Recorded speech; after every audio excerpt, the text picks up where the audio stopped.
Assalamualaikum warahmatullahi wabarakatuh. Selamat datang kembali di channel Pegawai Muslim. Semoga informasi atau kisah yang kami sajikan ini bisa bermanfaat untuk kita semua. Selamat menonton.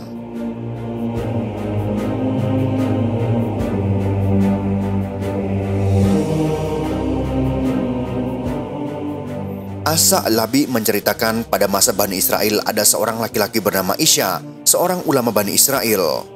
Setiap saat dia sering membolak-balikan lembaran kitab-kitab kuno Samawi untuk ditelaahnya.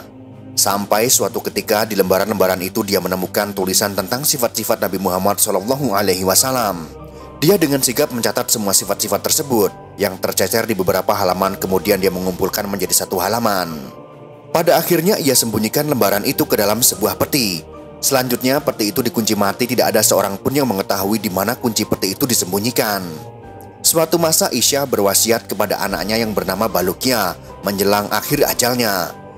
Isya berwasiat kepada anaknya Balukia agar meneruskan tugasnya, yaitu menjadi hakim di kalangan Bani Israel. Setelah beberapa waktu lamanya, Balukia menjadi hakim menggantikan ayahnya. Suatu saat dia melihat sebuah peti terkunci di rumahnya seperti itu, membuat dirinya menjadi penasaran.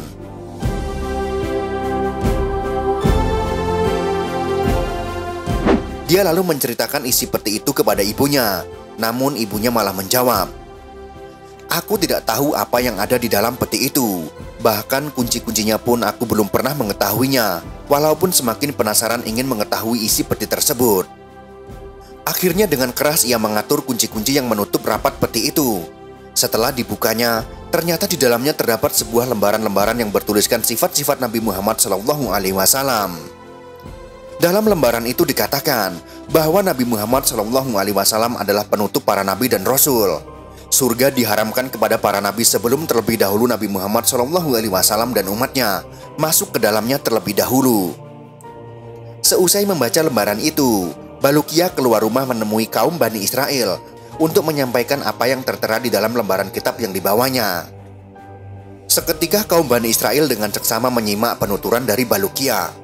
"Beraninya ayahmu menyembunyikan yang diketahuinya, sehingga dia tidak menyampaikan kepada kami. Hal itu pun lantas membuat mereka menjadi marah.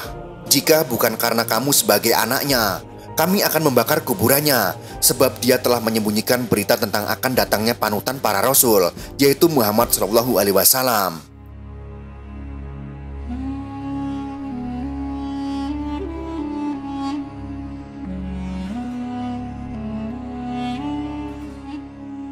Tak lama kemudian Balukia pamitan kepada ibunya untuk melakukan sesuatu perjalanan panjang.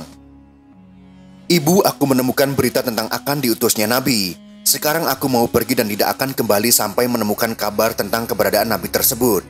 Ibunya pun mendoakan semoga Allah menjadikan angan-angannya tercapai. Setelah berpamitan dan berkemas, Balukia pergi meninggalkan Mesir dalam rangka mencari kabar tentang Nabi Muhammad SAW.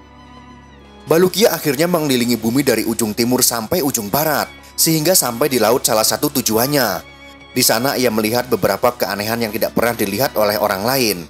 Di antaranya dia melihat satu pulau yang penghuninya adalah ikan hut, yaitu sejenis ikan paus. Ikan-ikan itu berkata, "La ilaha illallah, Muhammadur Rasulullah." Tiada Tuhan selain Allah, Muhammad itu utusan Allah. Melihat hal itu, Balukia yang menyapa mereka dengan ucapan Assalamualaikum, tetapi ternyata mereka tidak menjawabnya.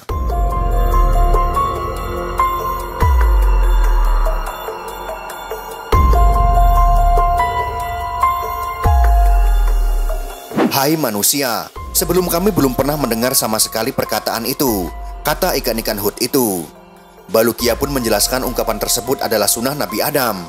Ikan-ikan hut itu pun bertanya, "Dari mana asalmu?" Balukia pun menjawab, "Aku berasal dari kaum Bani Israel," jawab Balukia. Akan tetapi meskipun mereka banyak bertanya, tetap saja mereka tidak mengenal Balukia. "Kami tidak tahu menahu Adam, tidak juga Bani Israel," balas ikan hut kepadanya. Mendengar pengakuan mereka, Balukia menjadi penasaran, "Mengapa kalian mengenal Nabi Muhammad SAW?" Mereka pun segera menjawab, "Sejak awal mula Allah menciptakan kami seperti ini, yaitu mengucapkan kalimat syahadat yang seperti tadi. Sebenarnya kami berasal dari ikan neraka jahanam."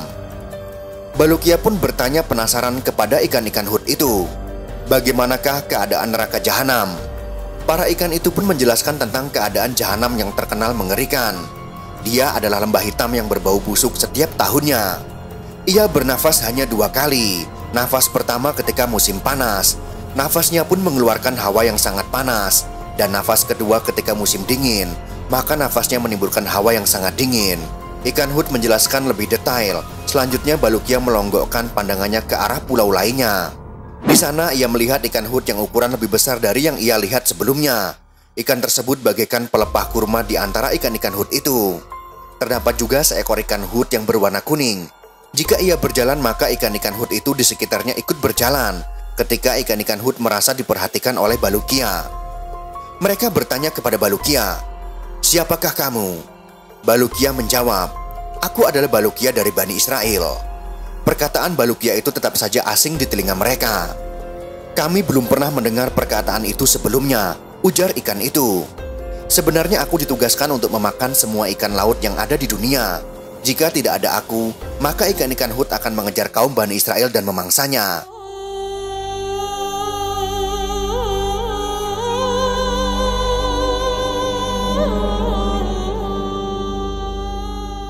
Kemudian Balukia melanjutkan perjalanannya sampai ke laut yang lainnya. Di sana ia menjumpai beberapa keanehan yang panjang sekali untuk dapat disebutkan di sini. Di antara keanehan tersebut, ia melihat sebuah pulau yang di dalamnya terdapat sebuah pohon kurma dari emas. Jika pohon itu terkena sinar matahari pagi, maka akan kelihatan mencorong bagaikan kilat ketajaman sinarnya, tidak dapat ditembus dengan pandangan mata. Selain pohon kurma di pulau tersebut, terdapat juga pohon yang besar. Balukia mencoba untuk mengambil salah satu dari pohon-pohon tersebut, maka ada suara yang menyuruhnya, "Awas jangan kau ganggu aku wahai orang yang salah." Maka Balukia mengurungkan niatnya tadi. Dia akhirnya duduk beristirahat. Di tengah itu, tiba-tiba ia mendengar serombongan orang yang turun dari langit. Masing-masing dari mereka yang turun menghunuskan sebilah pedang. Begitu melihat Balukia, mereka bertanya, "Bagaimana kamu bisa tiba di tempat ini?" Balukia pun menjelaskan tentang dirinya. "Aku berasal dari Bani Israel. Namaku adalah Balukia. Sekarang aku ingin tahu siapakah kalian?" Balukia kembali bertanya, "Sebenarnya kami adalah kaum jin yang beriman. Allah mengirimkan kami dari langit untuk membunuh golongan jin kafir dari muka bumi," jawab rombongan itu. Hingga akhirnya Balukia pun meninggalkan mereka. Di tengah perjalanan Balukia kembali dikagetkan dengan adanya seorang malaikat yang posturnya amat sangat besar. Mereka itu berdiri tegak dengan tangan kanannya di ujung timur dan tangan kirinya di ujung barat. Dia senantiasa berucap, "La ilaha illallah, Muhammadur Rasulullah." Tiada Tuhan selain Allah, Muhammad itu adalah utusan Allah. Setelah Balukia mengucapkan salam, dia pun ditanya oleh makhluk itu, "Siapakah kamu?" Ia pun menjawab serupa saat pertemuannya dengan makhluk-makhluk lainnya, "Aku adalah Balukia, berasal dari Bani Israel. Aku melancong guna mencari Nabi akhir zaman sekarang." "Siapakah kamu?" tanya Balukia. "Aku adalah malaikat yang diberi tugas untuk mengatur gelapnya malam dan terangnya siang," jawab malaikat itu. Balukia kembali bertanya, "Apa maksud kedua garis yang ada di keningmu?" Tampak di kening malaikat itu ada 2 garis bertuliskan panjang dan pendeknya siang dan malam. Malam tidak akan melebihi batasnya yang sudah ditentukan. Untuk menjawab rasa penasarannya, Balukia pun kembali bertanya dan sang malaikat pun menjawab, "Aku adalah malaikat yang ditugaskan untuk mengatur angin laut. Aku tidak sekali-kali menghembuskan angin kecuali ada instruksi dari Allah. Angin aku kendalikan dengan tangan kananku, sedangkan laut aku kendalikan dengan tangan kiriku. Jika tidak dengan demikian, maka orang-orang yang ada di bumi akan semena-mena memanfaatkannya." Dalam perjalanannya pun, Balukia beberapa kali dipertemukan malaikat lagi. Sampai akhirnya Balukia tiba di Gunung Qaf. Gunung tersebut terdiri dari umpu dan batu yakut berwarna hijau. Besarnya gunung itu dapat menutupi dunia dan segala isinya. Di antara keistimewaan gunung itu, ia dapat melihat langit dunia yang berwarna biru. Allah telah menugaskan seorang malaikat untuk menempati gunung itu. Apabila Allah hendak mengembangkan kebahagiaan salah satu bumi, Dia memerintahkan malaikat di atas untuk menggerakkan akar-akar yang di tempat gempa itu, kemudian dihubungkan kepada Gunung Qaf, maka terjadilah gempa. Apabila Allah menghancurkan suatu kota, maka Allah menginstruksikan kepada malaikat tersebut untuk memutuskan akar-akar ataupun fondasi kota itu dari bumi. Dengan dicabutnya paku bumi dari salah satu kota, maka kota itu akan roboh.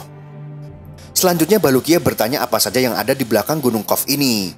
Malaikat itu menjawab ada 40.000 kota. Semuanya bukan termasuk kota-kota yang ada di dunia.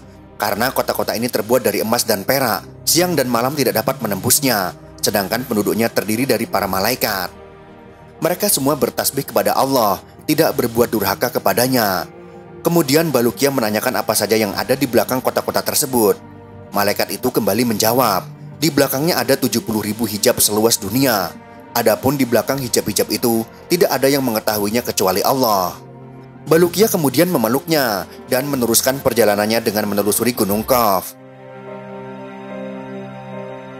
Setelah perjalanan yang sempat mempertemukannya dengan para malaikat yang menghuni Gunung Qaf, Balukia kemudian dipertemukan seekor burung yang bercerita tentang keistimewaan makanan yang ada di surga, melebihi makanan yang ada di dunia.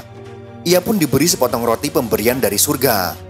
Balukia pun bertanya, apakah ada orang yang pernah memakan makanan tersebut? Yang sering mampir makan di sini adalah Khidir alaihissalam. Jawab burung itu sembari menutup pembicaraannya dengan Balukia. Balukia pun dikejutkan dengan kedatangan Nabi Khidir alaihissalam di hadapannya dengan pakaian yang serba putih. Dia berdiri hormat dan mengucapkan salam kepadanya. Balukia pun menjawab salam tersebut dan kemudian memeluknya. Ia pun menjelaskan maksud perjalanannya kepada Abu Abbas ataupun Khidir. Aku pergi dari rumah demi mencari seorang nabi akhir zaman sehingga pencarianku sampai ke tempat ini dan bertemu denganmu karenanya. Sudilah kiranya engkau memberitahukan kepadaku di mana nabi itu. Sesungguhnya nabi akhir zaman tidak akan datang pada masa sekarang ini. Kamu tidak mungkin dapat bertemu dengannya wahai Balukia. Kamu sudah meninggalkan ibumu sejauh perjalanan yang ditempuh selama 50 tahun. Apakah kamu mau aku mengembalikanmu ke rumah ibumu? Balukia pun mengiyakan. Jika demikian pejamkanlah matamu, pinta Khidir alaihissalam. Ketika Balukia memejamkan kedua matanya, tiba-tiba tidak berasa dia sudah berada di samping ibunya. Begitu Balukia membuka kedua matanya, dia melihat ibunya sudah berada di sampingnya. Balukia pun bertanya kepada ibunya, apakah engkau melihat siapakah orangnya yang telah membawaku kemari? Ibunya pun menjawab, aku melihat seekor burung putih membawamu dan meletakkanmu di sampingku. Setelah itu ia segera terbang. Setelah meluapkan rasa rindunya, Balukia menceritakan kisah petualangannya kepada ibunya. Kemudian ia keluar untuk menemui kaumnya. Mereka pun menyambut ketidakhadiran Balukia di tengah mereka. Setelah beberapa waktu lamanya, akhirnya Balukia menceritakan semua peristiwa-peristiwa aneh yang dilihatnya selama dalam petualangan mencari Nabi akhir zaman. Mendengar isi kisah tersebut, kaum Bani Israel menuliskan semuanya. Tidak ada yang terlewat dari kisah Balukia ini. Konon Balukia dikaruniakan umur untuk hidup di dunia selama 1000 tahun. Dan inilah kisah tentangnya. Itulah sekelumit kisah tentang perjalanan Balukia bin Isya selama 50 tahun mencari Nabi Muhammad SAW. Tidak ada yang tahu tentang kebenaran kisah ini. Akan tetapi kita dapat mengambil hikmah dan pelajarannya. Wallahu a'lam bishawab.